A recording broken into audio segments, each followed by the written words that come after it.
Warning, this is another teaser, just like the teaser for last week's. This is part 2 of the French Revolution episode.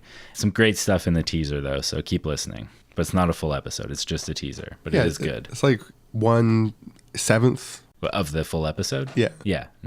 On with the teaser. We now go to the second day of Rainy-month, year 1 of Liberty, where King Louis XVI is about to be decapitated by guillotine for crimes against the Republic.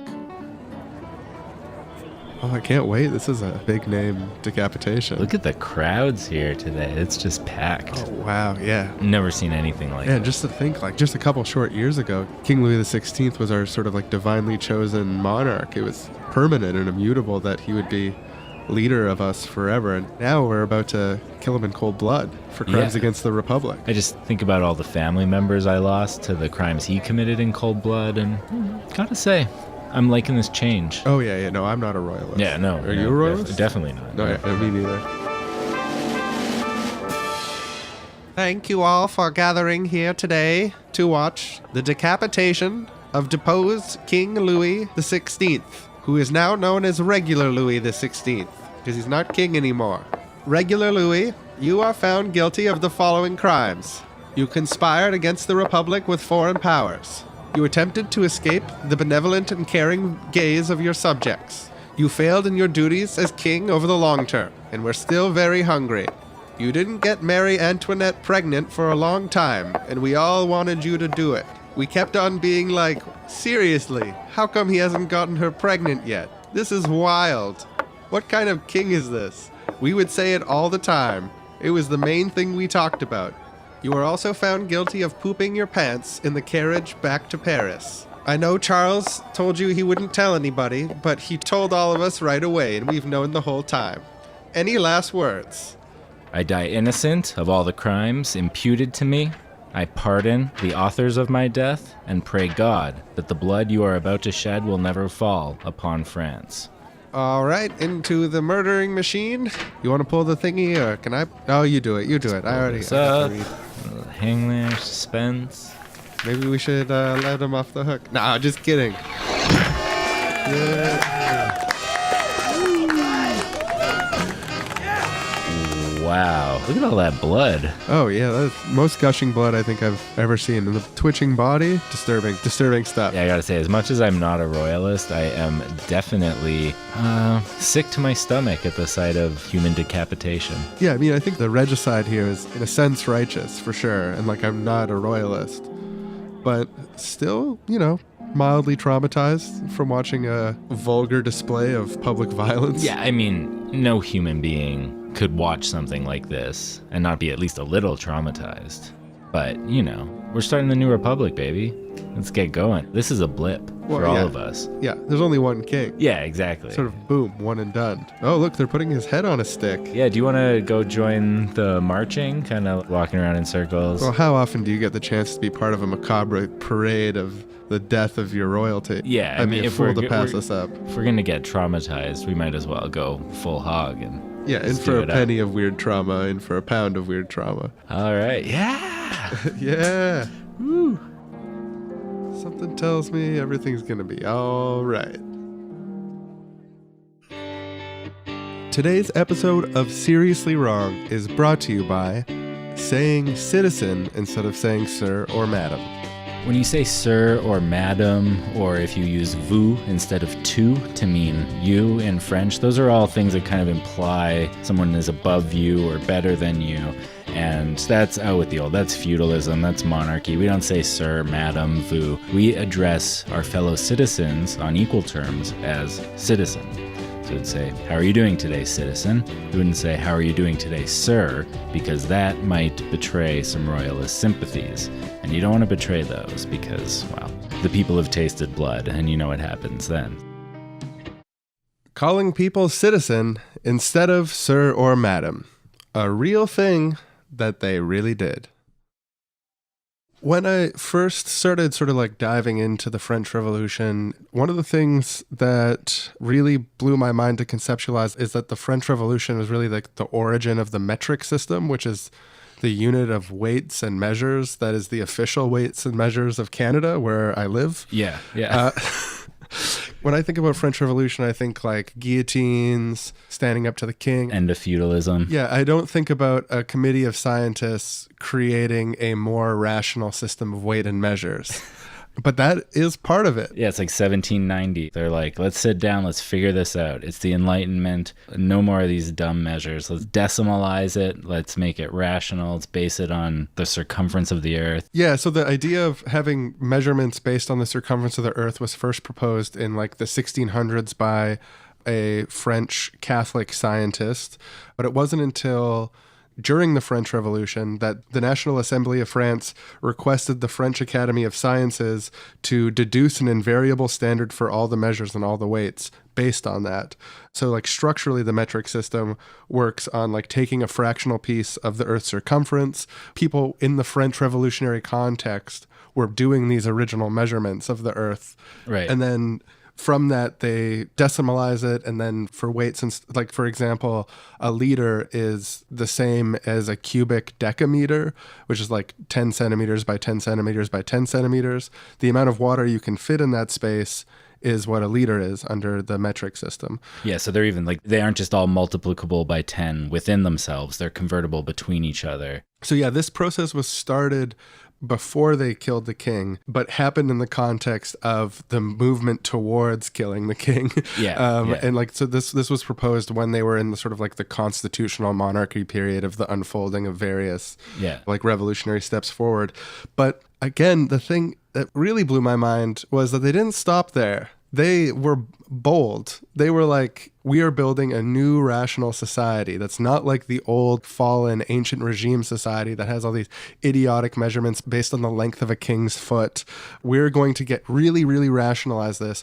We're not going to just make weights and measures. We're going to make a decimal calendar and a decimal clock. If you're doing it for weight, for distance, for like, why not do it for time? In the French Revolutionary calendar, they had 10-day weeks, like a decimal. They had 3 weeks in a month.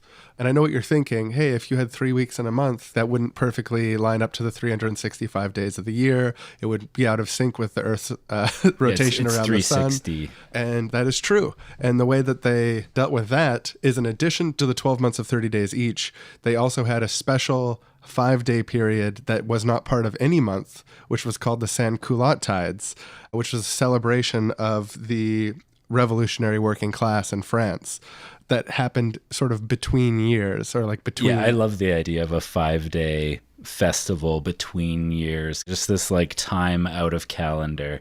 I love that. I think my least favorite part is the 10-hour days. So it's like a day is 10 hours long, an hour is 100 minutes long, and a minute is 100 seconds long, which, you know, makes math for time way easier, but I just couldn't switch to an hour being like, was it like 2.5 hours long? Yeah, so one French Revolutionary hour was, it sounds so fucking crazy. A French Revolutionary hour was 144 minutes under our minutes. So yeah, over 2 hours, 24 minutes was 1 hour, and there was 10 in the day.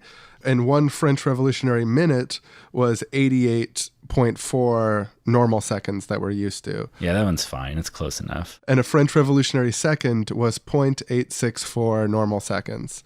So instead of saying one Mississippi, you'd say like one Mississippi. That's a French Revolutionary second. So this was implemented in November of 1793, which is year one of the French Revolutionary. So year one of liberty in the French Revolutionary calendar. Right. People apparently weren't super wild about it because it was really weird and jarring, and they were used to the 24-hour calendar, 60 minutes. All this other weird and jarring thing. Stuff is going on. There's wars going on. There's civil war and external war, like uprisings and like regime changes, and at the same time, like, by the way, everyone, a second is no longer a second, folks. You have to completely change the way you think about time. Like, you're just your basic every day. I'm gonna meet you in an hour. Now an hour means 144 minutes. This is just like asking a lot. It only lasted 17 months. The time, so, the clock. The clock lasted 17 months. The calendar lasted years. Yeah, it lasted 8 years. Yeah. It was 1799, or year 8 of liberty, that they decided to go back to the Normal calendar. calendar that we're on now, the Yeah. Gregorian calendar. And one last thing, I just wanted to share the names of the months under the French Revolutionary calendar because they are funny. So we're recording this right now in the month of wind or windy, Nice. but there's also some great other months. So starting from windy, the next month would be germination, then flower, then meadow, harvest, summer heat, fruit, grape harvest, gets its own month, mist, frost, snowy, rainy. Those are the 12 revolutionary months. That's wild. Grape harvest. I didn't know that. I'd never heard all those before. Like I always see the French names of them whenever they're mentioned, so I didn't know what they referred to. Also, to be fair to them, those translations aren't exact. Using windy as an example, it was like venteux is windy, and it was like ventos was the month. So there's like a month ending suffix sort of thing, but it's like the modification of these words. So it's sort of like grape harvest vember. It's hard to get people to change. Like even here in Canada, you mentioned we use the metric system, but at the same time, I don't know anyone who describes their height in metric. I know how tall I am in feet and inches, but I don't know how tall I am in metric. I'd have to look at my driver's license. And these things that sound more rational maybe sometimes aren't as intuitive. And it's just this kind of like fervor of like, we're going to make everything like square and rational and cubed and like... Yeah. We're creating a pattern grid world where everything could be perfectly worked out. Yeah, exactly. And also, I mean, what is inherently rational about a second being the length of one Mississippi or being the length of one Mississippi? It's sort of a funny hubris there in trying to... The 10-hour days was the one that really got me, and I was trying to work out an alternative, like what they should have done. The thing I came up with was if the day had 25 hours instead of 24, then hours would be basically the same length, slightly shorter. And this way, my way, you could have weeks that were either 4 or 8 days long. So if weeks were 4 days long, then they'd be 100 hours long. If you did a month that was 40 days, then it would be 1,000 hours long. I've got another counter theory. Sure. If you want to be really rational and unlock the secrets of the universe, part of the problem is we irrational humans have only 10 fingers, and we need to be genetically modified to have 12 fingers and have a base 12 numerical system, which will unlock the secrets of the universe. Because maybe. In that case, you can still keep the 5-day special week between years. I love that part. 360 divided by 12 is 30. There's 12 hours times 2 in each day. And I have heard people talk about sort of the arbitrariness of the base 10 numerical system. And I think it's not arbitrary though, isn't it? Because like 10 times 10, 1,000, like it's these clean numbers, which 12 times 12 is 144. And then but that's under the base 10 system that it seems unclean. Under a base 12 system, 12 times 12 would give you a nice clean base 12 number. It would just be a different number. But I think you got to love the base system that you have. You know, this isn't the foundational, like we want to fight for economic, social, racial, gender justice, fighting for the abolition of hierarchy, post-scarcity. New math, that's a long time. You know, we can worry about that in the far future after people's basic needs are handled. It's been hundreds of years where everyone's had their basic needs taken care of. People are looking for projects to do with their friends because they're like, I need shit to do. I need some projects. How about we invent a new math? I mean, people have probably already done this, but how about we implement it and try and get people on board? We need a math where 12 times 12 creates a nice, clean base 12 number that's new. Yeah, well, it wouldn't be 12 anymore, right? Because you'd have to, if 12 was the base, then you'd need 12 primary numbers or whatever, and 12 would be the first loop, like 10 is. Yeah, so 12 would become 10, and it would be like 8, 9, bloopy, whoopy, 10. Yeah. And then it'd be like bloopy teen would actually be sort of like under our system 23. Anyways, immaterial to the French Revolution. Let's move on to another subject. Well, that's it for the chunk of the episode that's available on Facebook, YouTube, the mainstream, wherever you're listening this to. And now it is time for the totally normal part of everyone's day where they ask for money and it isn't weird and they just kind of feel normal about it. Let's just put on a little bit of smooth, relaxing music. I mean, what's more normal than asking for money after doing a little dance for someone? That's I don't know. fundamental. I do it every week. It's like breathing to me, and it feels just as natural. I can tell from your posture that you're really comfortable with this part. It's like I take a breath in. I remind people to head to Patreon, $6 a month, get all the bonus episodes, help us keep making the show. Means so much to us. I take a breath out. It's just natural. I take a breath in. I'm like, there's a Discord server, private Facebook group. You can talk about the show, talk to other people who listen to the show, get the whole back catalog of episodes, including the Revolution episodes series that's ongoing. Breathe out. It's completely normal. I don't feel weird about it. Another thing I don't feel weird about is making something I love and then withholding it from most of the people who want to get it. That's something that I feel normal about and enjoy. Normal segment, normal episode. Thanks for listening. We'll be back with a non-donor only episode next week, full length. But hey, why don't you chip in $6 a month if you can? It makes a huge difference to us being able to do the show at the level that we do and with the frequency we do. And if I do say so myself, these 2 French Revolution episodes are really good. You'll learn a lot if you don't know much about the French Revolution. And if you do know much about the French Revolution, you'll probably learn very few things, but you'll be very entertained. And that's the Aaron Moritz guarantee. Yeah. Roll that beautiful song one more time. You're seriously wrong. You're seriously wrong. You're seriously wrong. Seriously wrong. You're wrong. You're seriously